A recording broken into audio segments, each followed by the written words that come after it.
এক কথা বারবার ভাবলে, এক কথা বারবার বললে মানুষ বলে পাগল। কিন্তু আমাদের মেয়েদের কাজ আর কি, সবসময় তো একটা কথাই ভাবতে হয় যে কি রান্না করব আর কি রান্না করলে সবচাইতে বেশি ভালো হবে।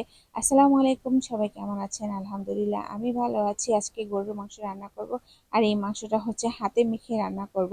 তো প্রথমে আমরা বাজারে গিয়েছিলাম আমার শাশুড়ির সাথে। তো টুনটু বলি হচ্ছে অনেক দুষ্টুমি করতেছিল, তাই আমি টুনটু বলিকে নিয়ে চলে আসছি, আর আমার শাশুড়ি বাজার করতেছে এখনো। আর আমি এসে এখানে হচ্ছে হাতে মেখে গরুর মাংসটা রান্না করতেছি।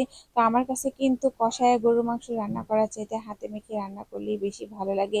কেন জানি না, একটা সত্যি কথা বলি, হাতে মেখে রান্না করলে কোরবানির মাংসের মধ্যে যেই একটা ঘ্রাণ আছে, সেই রকম একটা ঘ্রাণ আমি পাই সবসময়। জানি না কার সাথে এরকম হয়, নাকি আমি এটা ফিল করি, এটা আমি বুঝি না। যাই হোক, হাতে মেখে রান্না করব। আর এখানে হচ্ছে চুলায় একদমই গ্যাস থাকে না, এটা তো আপনারা এখন সবাই জানেন। যাই হোক, এই জ্বালায় তো এই মানে সবাই আছে বাংলাদেশের।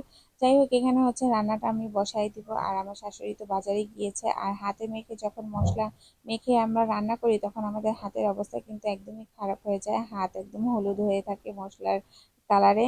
আর আমি কেন ওই কথাটা বলেছি জানেন? এক কথা ভাবলে বারবার মাথায় সমস্যা হয়, আর আমাদের মেয়েদের তো এক কথা বারবারই ভাবতে হয়। কেননা আমরা কি রান্না করব, কিভাবে কোনটা রান্না করলে আমাদের বাচ্চারা খাবে, আমাদের হাজবেন্ড খাবে, শ্বশুর শাশুড়ি খাবে, মানে সবার ভালোটা আর কি দেখতে হয় আমাদের। তো আমরা তো সবসময় এক কথা ভাবি, আবার রাতে ঘুমানোর সময়ও কিন্তু সবসময় ভাবি যে কালকে সকালে উঠে কি রান্না করব। আচ্ছা, কোন কোন আপুরা এইসব কথা ভাবেন রান্না বান্নার ব্যাপারে, অবশ্যই আমাকে কমেন্টস করে জানাবেন। আর আমি হচ্ছে গরুর মাংসের মধ্যে কয়েকটা নতুন আলু দিব, আর এই আলুটা কিন্তু আপনাদের ভাইয়া খেতে চায় না। মানে গরুর মাংসের মধ্যে আপনাদের ভাইয়া আলু একদমই পছন্দ করে না, কিন্তু আমার আর কি করার।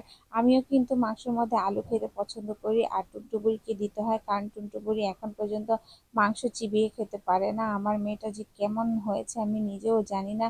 ওনার কোনো অভ্যাসই হয় না, উনি শুধু দুষ্টুমি আর হচ্ছে চকলেট এটা সেটা কিনে অপচয় করবে, এটাই হচ্ছে ওনার কাজ। আসলে সব বাচ্চারাই কিন্তু এইরকম।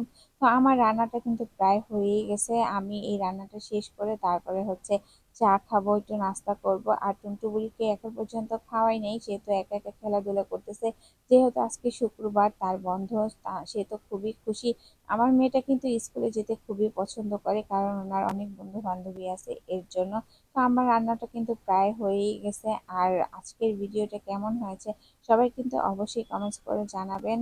সবাই ভালো থাকবেন, সুস্থ থাকবেন। আসসালামু আলাইকুম, আল্লাহ হাফেজ।